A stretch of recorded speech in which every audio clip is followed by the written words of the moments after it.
Hai Shalom semua, selamat pagi kepada semua jemaat Tuhan. Dan saya ingin mengucapkan syukur kepada Tuhan kerana kita masih boleh mendengar firman Tuhan sampai saat ini.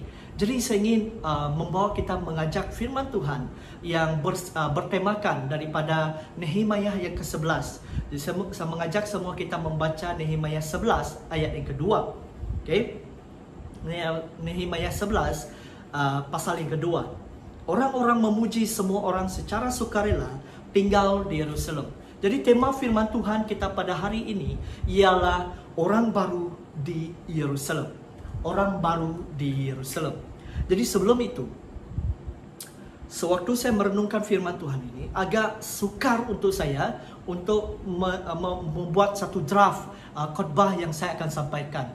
Saya percaya kalau anda membaca juga, anda menjadi kebingungan. Begitu dengan saya. Tapi kerana rahmat Tuhan, kasih Tuhan, Dia ingin mengajar dan membentuk kita sebagai orang yang baru di Yerusalem. Jadi Tuhan ingin memberi satu rehema yang sangat-sangat luar biasa, yang saya sendiri baru kali pertemukan. Mungkin sebab itu tema dia, orang baru di Yerusalem. Okay? Orang baru di Yerusalem. Jadi saya ingin memberi kita satu research daripada Barna. Dia mengatakan baru-baru ini mereka ada buat satu conference yang besar di HTTB Church di KL. Jadi pada masa itu ada banyak golongan denominasi gereja yang berkumpul. Di sana mereka memberitahu bahwa this generation need an emotionally connected church. Okay? Jadi apa yang sepatutnya kita lakukan sebagai gereja ini melalui research mereka daripada umur 18 hingga 29 tahun yang membangun sebagai orang Kristen. Sebanyak 22% orang Kristen telah tidak mau jadi Kristen lagi. Okay? 22%. Dan 30% orang yang sentiasa melompat-lompat gereja. Dan 38% itu menjadi satu ritual kehidupan mereka secara biasa. Dan 10% sahaja orang yang dimuridkan daripada firman Tuhan itu sendiri. So, bagi saya, bila saya melihat research ini, saya sangat sedih. Sebab tidak ada yang dimuridkan di dalam sebagai pembangunan dalam Kristen ini. Jadi saya ingin memberi kita satu gambaran yang besar sebelum kita lebih mendalam apa yang terjadi di Yerusalem sebelum ini. Pada 142 tahun, ini yang saya lihat, yang saya kaji semasa zaman Nehemiah. Selama 142 tahun, Yerusalem sebagai ghost city, gereja yang berhantu. Bandar yang berhantu sebab ini di zaman pembuangan. Dan selama 52 hari, dia dibina kembali oleh Nehemiah dan tim-tim dia sendiri. Dan pada saat apa yang dikatakan oleh Nehemiah 3 ayat 17, dia katakan pada waktu itu Yerusalem akan disebut takhta Tuhan dan segala bangsa akan berkumpul ke sana demi nama Tuhan ke Yerusalem. Dan mereka tidak lagi bertingkah langkah menurut kedegilan hati yang jahat. Wow. So bila saya merenungkan firman Tuhan ini, saya menjadi sangat-sangat excited. Okay? Dan kita mau lihat apa yang dikatakan oleh Nehemiah dan apa yang Nehemiah ingin sampaikan kepada semua kita. Dan saya percaya Nehemiah ingin menggunakan orang-orang yang berbakat, orang-orang yang berkebolehan seperti kalian semua untuk digunapakai membangun gereja yang luar biasa. Baik di dalam keluarga anda ataupun di dalam gereja anda, Tuhan ingin guna pakai kamu. Nah, ada satu poin pertama yang saya ingin sampaikan kepada kita. Yang pertama iaitu satu lagi untuk Yesus. Satu lagi untuk Yesus ya. Nah, Tuhan ingin meletakkan di jantung hati Nehemiah projek yang besar untuk membina tembok Yerusalem dan memulihkan bandar itu. Nehemiah memberikan darah, peluh dan air mata untuk mencapai tugas yang hebat ini. Dengan rahmat Tuhan, dia menyelesaikan tugas selama 52 hari. Oleh bab 11, Yerusalem telah dipulihkan. Telah dibina kembali, undang-undang dan perintah rohani telah dipulihkan oleh Nehemia pada masa itu. Tetapi ada satu masalah besar yang dihadapi dia tidak mempunyai orang kuat. Dia tidak ada core team dia sendiri. Nah, itu masalah Nehemia. Itu yang dia hadapi pada masa itu. Hanya segelintir pemimpin yang menduduki bandar. Nehemia tahu bahwa sebuah bandar tanpa orang yang tidak berkembang. Secara sejarah, Jerusalem adalah bandar suci Tuhan. Pusat misi dunia untuk semua negara. Ini yang dikatakan oleh Yeremia 3 ayat 17 tadi. Nah, di sini kita ingat kembali bahwa apa yang Tuhan ingin lakukan pada mulanya. Okay? Mari kita teruskan dengan beberapa perkara, right? Pada mulanya Nehemia mengajukan satu petition untuk berpindah ke Yerusalem. Tapi mungkin dia melabur dan berkempen pengiklanan untuk membawa orang ke bandar. Tetapi tidak ada sesiapa pun yang menjawab dia.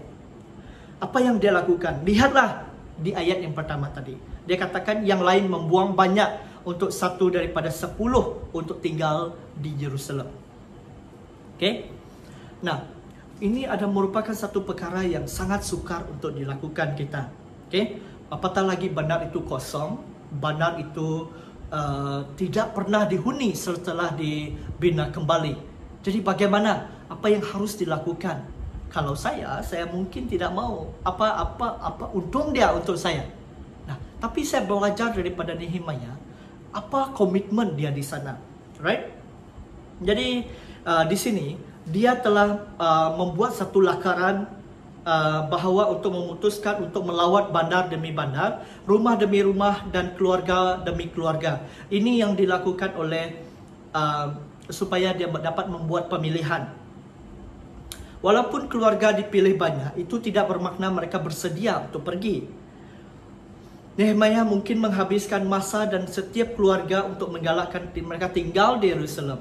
Nah, jika mereka menolak, maka dia akan memilih keluarga yang lain. Matlamat doanya adalah untuk mendapat 1 daripada per 10 untuk tetap di Yerusalem. Nah, ini kita lihat bahawa oleh kerana Nehemia ingin mengisi Yerusalem yang telah baru dibina itu, maka Tuhan ingin memasuki Yerusalem baru. Tema utama seluruh Alkitab adalah kehilangan syurga dan syurga dipulihkan. Sejak kejatuhan manusia, Tuhan telah mengundang orang yang berdosa tinggal di Yerusalem baru. Kehidupan di dunia adalah sukar. Seperti yang dikatakan dalam Wahyu 21 ayat 2. Dan aku melihat kota kudus, Yerusalem baru, yang turun dari surga dari Allah, yang dipersiapkan sebagai pengantin perempuan yang dihiasi untuk suaminya. Allah menghantar banyak nabi dan guru Alkitab Yerusalem baru. Tetapi banyak yang menganggap Allah mengundang mereka ke rumah pengembumian. Siapa yang mau pergi sana? Tidak ada orang yang mau. Nah, sepanjang kitab Injil terdapat banyak petikan keinginan hati Yesus untuk mengumpulkan kembali yang hilang di Yerusalem baru. Yesus pernah berdoa, datanglah kerajaanmu, jadilah kehendakmu. Siapa mengingati doa Yesus pada masa itu? Untuk memendekkan neraka dan mengisi surga, Yesus mempunyai image seorang gembala yang baik, yang meninggalkan 99 domba dan mencari satu domba yang hilang. Terdapat banyak perumpamaan tentang Yesus dan mencari yang hilang. Nah, di sini kita lihat bahawa saya memberi satu contoh. Saya membaca satu buku daripada Rick Warren. Dia menyatakan begini. Pada akhir hidup bapa kepada Rick Warren, dia ada di sana. Dia pun di akhir hidup, dia katakan, 1 kali lagi demi Yesus. 1 kali lagi demi Yesus. Pernahkah kita berniat di akhir daripada kehidupan kita ataupun setiap malam sebelum kita tidur, Tuhan, esok paginya 1 kali lagi untuk Yesus. Pernahkah kita berfikir sedemikian? Pernahkah kita menganggap ataupun kita sendiri melihat diri kita sebagai orang yang digunakan Tuhan? Kita fight satu kali lagi demi Yesus. Hanya satu orang saja, tak perlu banyak. Pernahkah kita berfikir demikian? Jadi kemudian Bapa kepada Rick Warren, dia menghembuskan nafas yang terakhir. Malah di dalam nafasnya, dia ingin menjangkau jiwa yang hilang. Apakah motivasi di dalam kehidupan kita sebagai orang Kristian? Adakah kita melihat satu ringgit lagi untuk keesokan harinya, ataupun satu lagi jiwa untuk Yesus?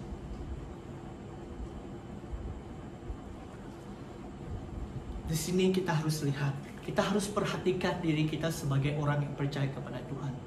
Nama gereja kita sudah cukup menggambarkan bahwa adalah orang Injili, Borneo Evangelical Mission. Nah, kita lihat sendiri apa yang harus kita lakukan. Saya banyak berjumpa dengan beberapa orang pastor. Sekarang ini tidak banyak kegiatan penginjilan berlaku di antara gereja-gereja. Lebih ramai yang melihat kebaktian KKR yang mereka kata itu adalah penginjilan. So bagi saya, kalau kita lihat, saya mengukur dia melalui ini. Lebih banyak kita spend kepada sesuatu perkara itu, itulah fokus kita. Nah, kalau kita lebih banyak fokus kepada keuangan kita, kepada bangunan ataupun kepada KKR ataupun lighting ataupun semua, artinya itulah fokus kita. Kita abaikan benda yang lain. Nah, pada minggu lepas saya berjumpa dengan seorang saudara. Dia mengajarkan kami tentang money matter.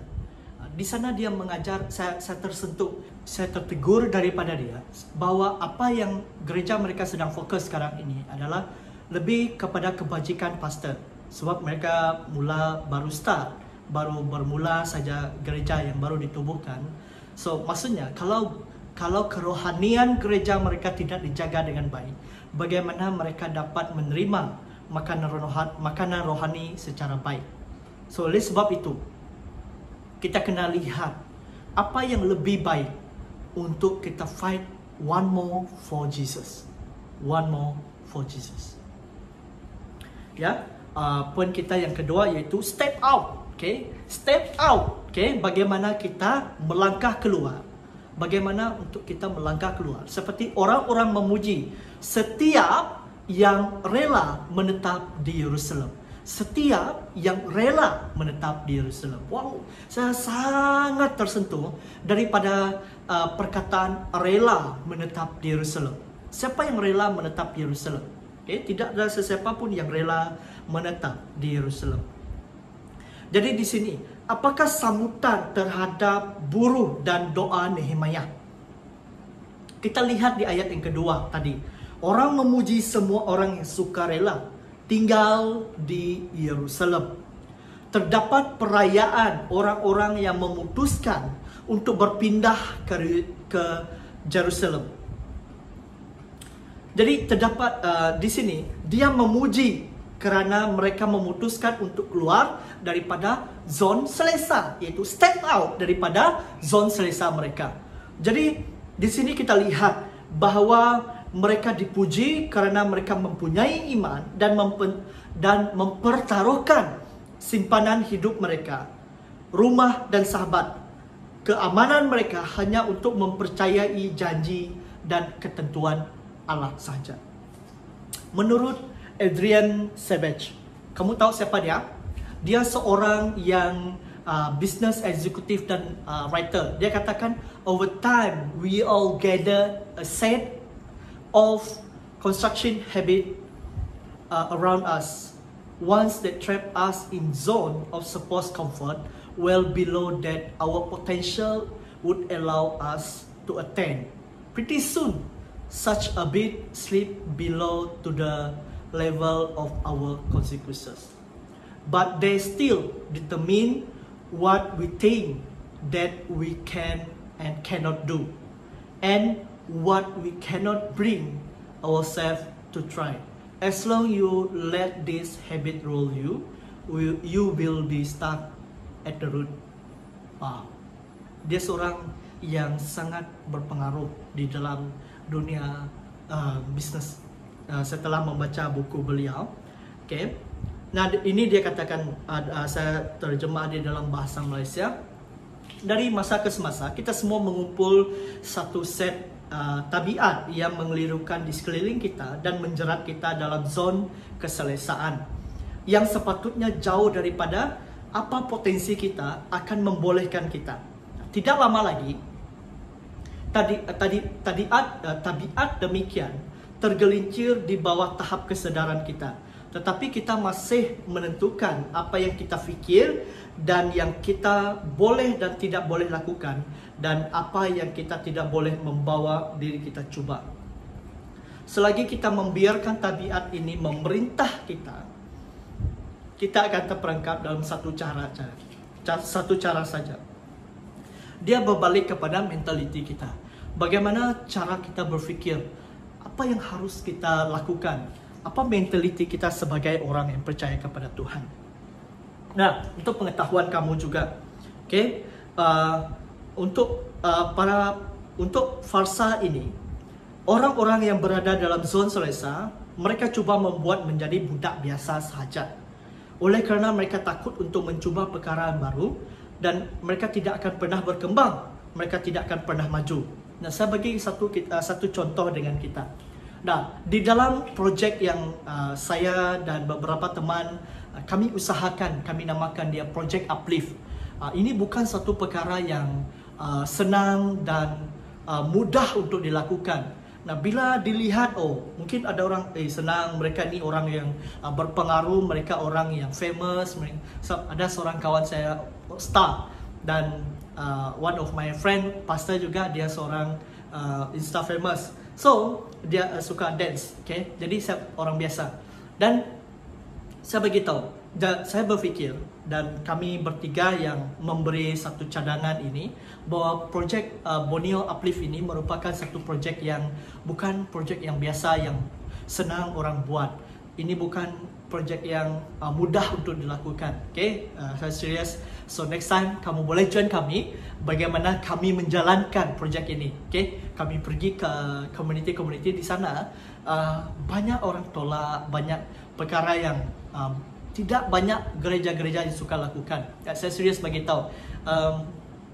Even bila saya sendiri pergi menjalankan projek Kids Read, saya panggil banyak volunteer pun banyak yang tidak available. Okay? Tidak ada masa, tidak ada ruang untuk memberi ruang yang sesuai untuk diri mereka. Jadi saya tidak kecewa, tetapi inilah cabaran dia, okay? Untuk memanggil orang keluar daripada zon selesa mereka. Nah, ini bukan perkara yang senang dilakukan. Begitu juga Project Uplift kami. Ada banyak program yang kami buat, menyumbang dana, melakukan program, sangat banyak program. Saya boleh kamu boleh pergi kami punya website ataupun kami punya media sosial. So kamu boleh lihat di sana bagaimana perkembangan kami, apa yang harus kami buat. So please subscribe kami ataupun pergi ke kami punya page Instagram dan kami punya website. Di sana kamu dapat melihat perkembangan kami, right? Nah, dalam perniagaan kadang-kadang perlu melangkah keluar daripada zon selesa kita dan untuk mendapat lebih banyak keuntungan. Adakah anda tahu, kamu tahu ke tidak, bahawa syarikat Nokia pada zaman itu, sebelum mereka start kepada telefon ataupun 3310, itu sangat famous kan? Ya, tapi sebelum itu, sebelum mereka start dengan telekomunikasi, mereka bermula daripada membuat boot dan kabel. Yes, membuat boot dan kabel. Itu yang mulanya mereka buat. Okay? Nah, pada tahun 1865 hingga 1976, itu proses mereka membuat boot.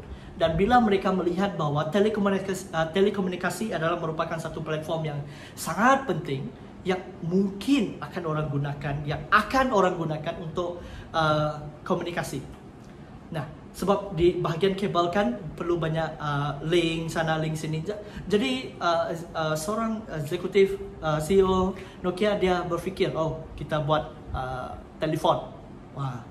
Dari situ tercetusnya idea pada tahun 1980 bermulanya NMT. Okay?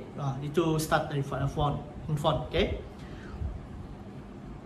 Nah, di situ juga bagaimana syarikat telefon boleh keluar daripada zon selesa. Mereka sangat selesa, sangat senang untuk mereka buat jalur lebar yang ini. Tetapi kerana mereka sanggup bergadai nyawa, mungkin bisnes boleh lingkup. Tetapi mereka keluar daripada zon selesa untuk pergi ke membuat telefon. Begitu juga kita. Yerusalem mereka adalah industri telefon bimbit tanpa wayar. Mereka percaya satu hari bahawa setiap orang di planet ini akan memiliki telefon. Risiko mereka berbuah. Mereka menjadi syarikat telefon yang besar, dan untuk peringkat barat di luar sana sudah menjadi, ini merupakan satu perkara yang sangat jelas kita lihat bahawa apabila kita perkembangan mereka ini menjadi lebih berkembang sampai kita sendiri yang menggunakan telefon bimbit pada masa ini seperti iPad. Okay? Nah, sekarang banyak sudah karena sanggup keluar daripada zon selesa. Nah, okay? Dari sini Tuhan mengajar kita bahawa apabila kita mengkaji firman Tuhan ini, kita belajar bahawa Tuhan sentiasa mahu kita keluar daripada zon selesa. Even Jesus sendiri pun keluar daripada zon selesa. Okay? Nah, kita belajar, kita tahu bahawa zon selesa kita adalah dahsyat, adalah sifat dosa kita. Okay? Kita menjadi rasa nyaman. Cara kita keluar daripada zon selesa adalah bermula untuk mengubah mentaliti kita sebagai orang yang berfikir tentang Tuhan, orang lain dan dunia. Seperti yang tertulis dalam Roma 12 ayat 2 berbunyi, jangan tunduk kepada corak dunia ini. Dia katakan, janganlah kamu menjadi serupa dengan dunia ini, tetapi berubahlah oleh pembaharuan budimu, sehingga kamu dapat membedakan mana kehendak Allah, apa yang baik, apa yang berkenan kepada Allah, dan serupa dengannya. Wow, bagaimana kita dapat mengubah adalah kita harus berubah pembaharuan budi kita supaya kita dapat membedakan manakah kehendak Allah, apa yang baik, apa yang berkenan kepada Allah. Dari mana kita dapat? Daripada Alkitab. So, di sana kita dapat mengubah mentaliti kita, fikiran kita sebagai orang yang percaya kepada Tuhan. So, jadi di sini bagaimana golongan muda, orang muda Kristian? Okay? Adakah kita takut untuk hidup keluar daripada zon selesa kita? Zaman selesa kita mungkin gaya hidup kita party, ataupun hidup yang mudah, hidup yang tidak sehat dan lain-lain. Nah, kita berfikir bahawa gaya hidup inilah gaya hidup saya yang terbaik. Okay? Dengan keluar daripada zon selesa, kita percaya bahawa Tuhan mempunyai yang terbaik untuk kita. Dia ingin memberikan kita pekerjaan yang baik, pasangan jiwa yang baik. Zon selesa kita yang lain adalah kita berserah kepada Tuhan. Kita menyerahkan diri kita kepada Tuhan, kehidupan kita kepada Tuhan. Tetapi untuk melangkah keluar daripada zon selesa kita, bagaimana kita melihat kebesaran dan potensi yang lain. Seperti kerendahan hati, belas kasihan dan pengorbanan sebagai Yesus. Nah, semua ini yang kita akan lakukan, yang kita buat, kita melihat, wow, ini orang sangat berpotensi. Wow, itu orang pun sangat berpotensi. Nah, bila kita melihat perkara itu, bila kita melihat orang lain sangat berpotensi, kita akan mengangkat dia. Yes, ini orang yang akan kita pilih. Ya, ini orang yang akan kita lihat bahwa inilah yang paling bagus. Kita lihat, kita angkat dia. Jangan condemn dia. Nah, ini tanggung jawab kita sebagai orang Kristian. Right? Mari kita memutuskan untuk keluar daripada zon selesa. Kita bertumbuh dengan image Tuhan Yesus. Seperti mana Nehemiah pada pasal yang pertama. Okay? Kita melihat di pasal yang pertama. bahwa Nehemia sudah sangat jelas, dia sangat selesa. Kita tahu dia sangat selesa. Okay? Dia tidak perlu apa-apa lagi. Sangat senang kehidupan dia. Jadi dia tidak perlu bersusah payah membina bangunan sepanjang 52 hari. Dia tidak perlu buat itu sebenarnya. Tetapi dia melihat bahwa jika bukan dia, jika bukan kamu buat, siapa buat? Untuk Sarawak, jika bukan kamu buat, siapa buat? Tunggu orang lain buat. Nanti orang lain buat tidak betul, kamu marah. Kan? Nah, kita fikir sendiri ya. So, apa tanggung jawab kita? Apa yang harus kita lakukan sebagai orang yang percaya kepada Tuhan? Oke, poin yang ketiga. Oke, saya mau bagi kita satu contoh. Ini yang saya lakukan di dalam saya punya church. Oke, nah ada beberapa kali kami sebenarnya membuat satu perkara yang sangat-sangat susah orang lain terima, di luar akal fikiran orang lain. Kenapa? Satu, kami ada buat satu mission trip di rumah Pilet. Okay? Nah, di sana tidak pernah orang lakukan, jarang orang buat bahawa youth pergi mission, especially gereja-gereja yang kurang membuat mission lah. Okay? Nah, bila saya mendapat visi ini, bahwa Tuhan ingin mengendaki memuridkan gereja di rumah Pilet, saya terus berkata kepada Tuhan, ya, ini orang akan kami muridkan. Meskipun mereka sudah lama Kristen, bukan penginjilan, okay, untuk memuridkan mereka di sana. Kenapa? Kalau kita sudah muridkan mereka di sana, mereka sudah grow up sebagai orang Kristen, mereka sudah membangun sebagai orang Kristen, sudah kuat di dalam sebagai orang Kristen. Apapun rintangan, cobaan yang mereka hadapi tidak akan dapat mengganggu kehidupan mereka sebagai orang percaya. So, ini tugas kita. Ini yang harus kita lakukan. Right? Saya belajar daripada firman Tuhan bahwa harus memuridkan setiap orang yang percaya. Bukan menginjil dan bye, semua macam itu. Tidak, saudara. Kita harus memuridkan mereka juga. Seperti mana Nehemia lakukan.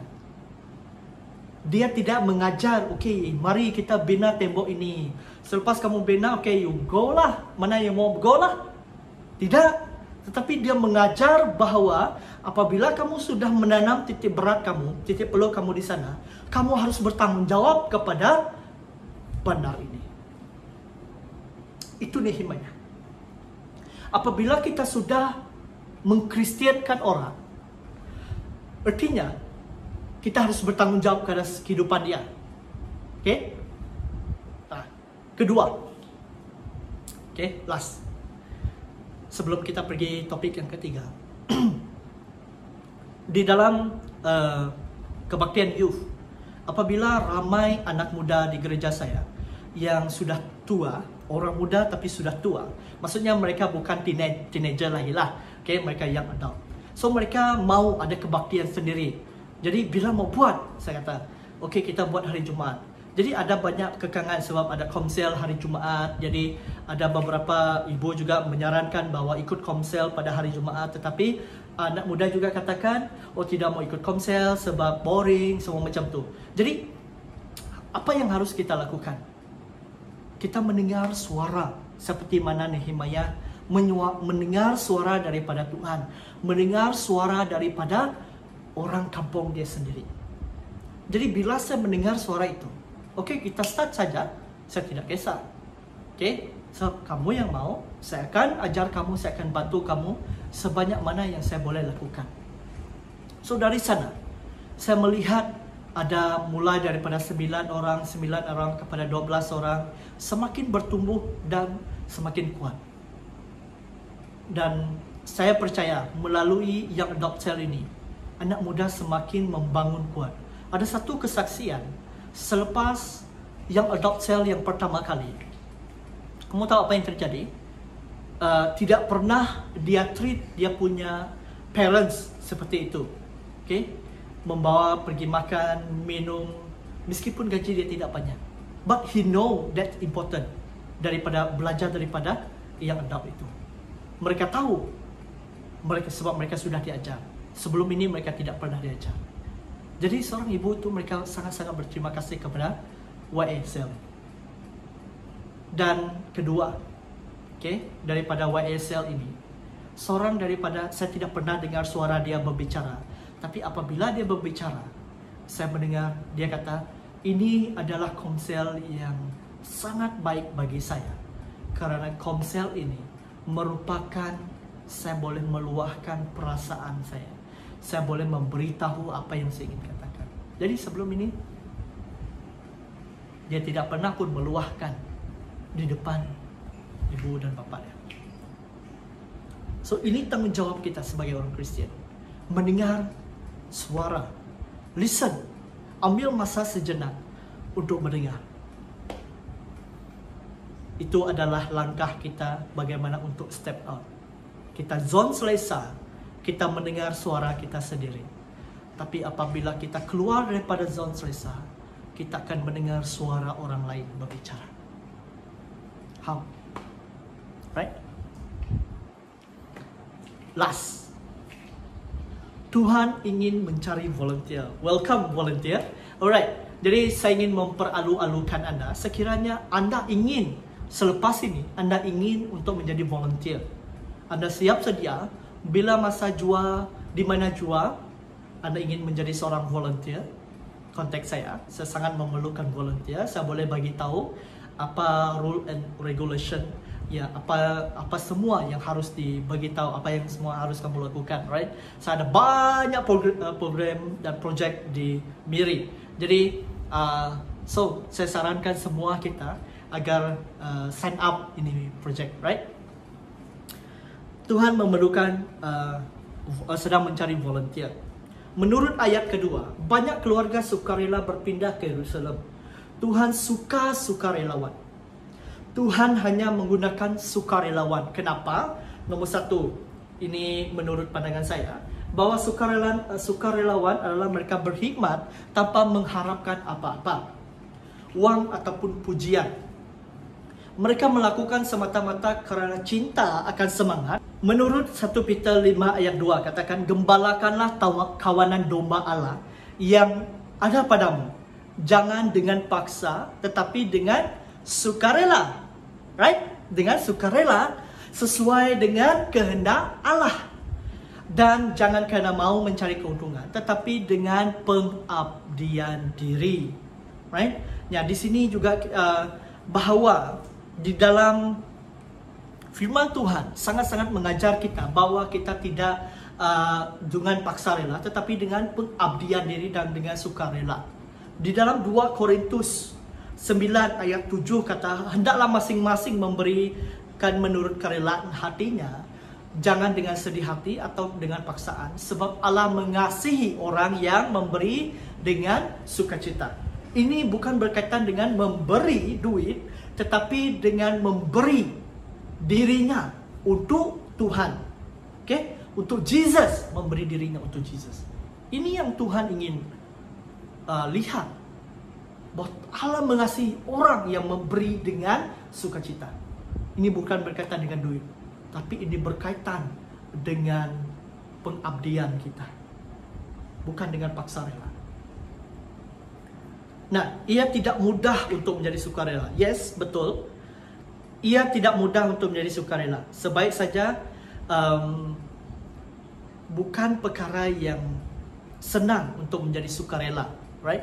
Jadi bila saya memberi satu keputusan kepada one of my boss, nama dia Karisa, dia katakan macam mana next year kamu ready kah untuk menjadi one of runner untuk Kids Trip.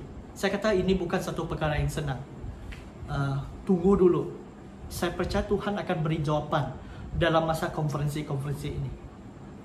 Saya sangat spesifik. Bila saya mau Tuhan memberi satu keputusan kepada saya, ini tarikh dia, pada waktu ini Tuhan akan berbicara kepada saya.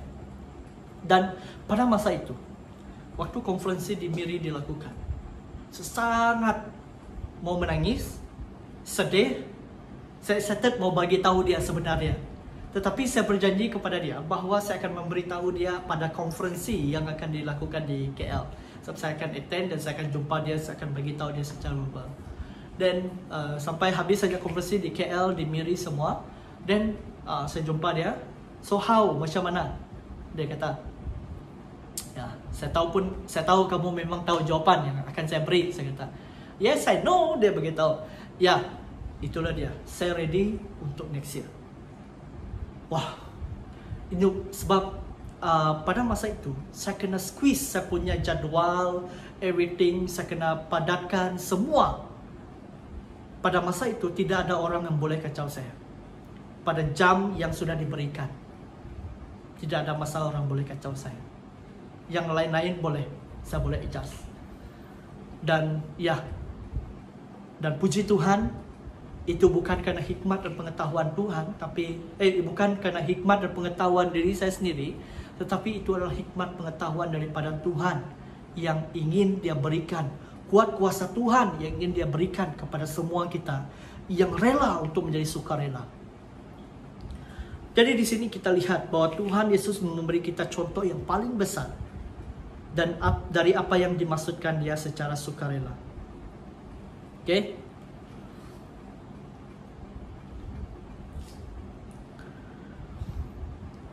Sekali Yesus bertemu dengan seorang lelaki yang mempunyai sakit kusta.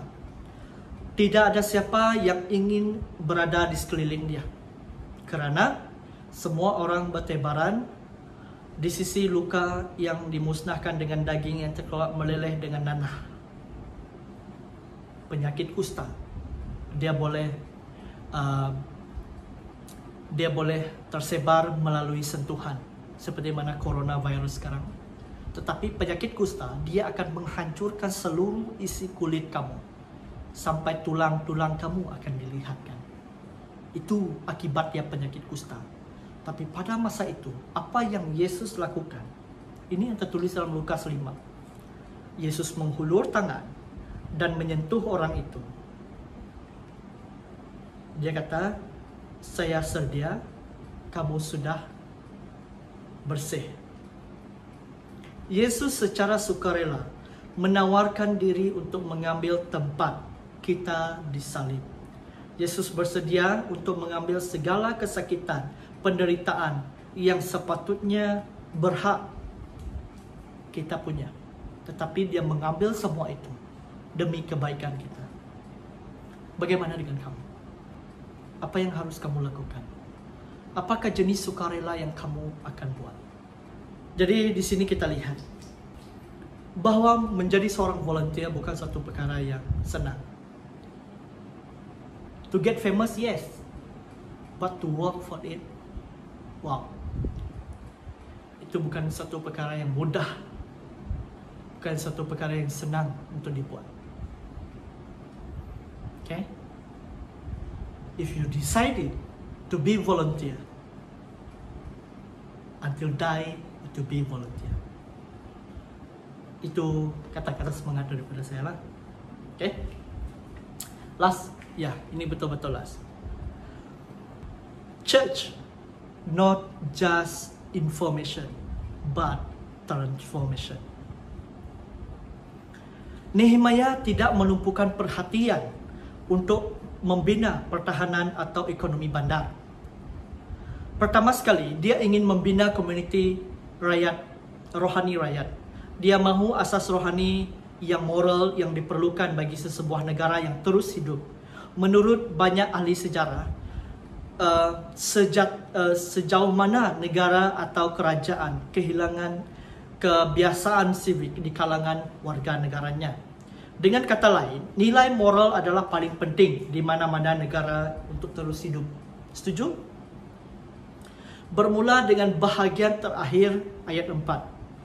Teks mengandungi senarai nama laki-laki dari Yehuda, beberapa lelaki dari Benyamin. Ayat 4 mengajar kita bahawa 468 able men dari suku Yehuda tinggal di bandar. 928 able men dari suku Benyamin sukarela tinggal di bandar. Wow, dua suku ini sangat luar biasa. Tapi kita lihat, mereka bukan orang yang super power, mereka orang yang hebat, orang ternama. Tidak. Praise ada yang tulis dalam kitab Nehemia. Dia katakan dia dilahir sebagai anak luar nikah.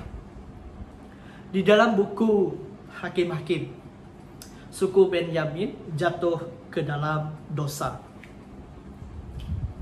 seksual. Nah, di sini kita lihat Tuhan ingin guna pakai orang yang ini tidak boleh guna pakai lagi. Ya, ini tidak boleh digunakan lagi. Tetapi Tuhan tidak menggunakan peraturan sama untuk kita. Tuhan tidak peduli berapa banyak kita telah dirosakkan. Dia bersedia untuk menggunakan kita jika kita menghormati Dia dari hati kita. Sebuah gereja tidak boleh menjadi maklumat. Dalam arti kata lain, ia tidak semestinya menjadi Kristian yang kepala besar tapi hatinya sikit. Gereja perlu transformasi. Ia harus mengubah kehidupan orang dan negara. Okay, kita, kamu yang ada di sana harus mengubah orang dan negara. Love transform life. Wah, ini merupakan satu kata-kata hikmat yang sangat membakar diri saya. Right? Jadi di sini bahwa di samping itu gereja harus mempernaikkan penganut Kristen yang transformasi dan boleh menjadi pengaruh yang baik kepada orang Kristen. Bagaimana mana gereja menjadi transformasi? Ia harus memenuhi kepenuhan rakyat.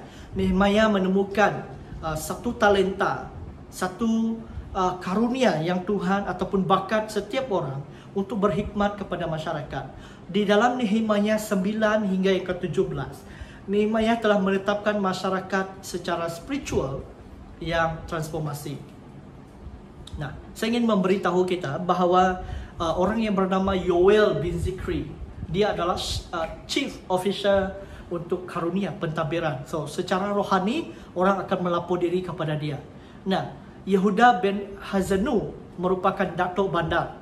Dia ada karunia tentang kepimpinan. So, apa-apa berkaitan dengan manajemen, Tuhan orang akan merujuk kepada si Yehuda ini tadi. Dan di sini juga bahawa Seraya bin Hilikiah, bahwa dia merupakan supervisor di rumah Allah. Ini berbentuk dalam super kerohanian macam MG, semua macam tu. Orang dia akan mengurus bahagian itu.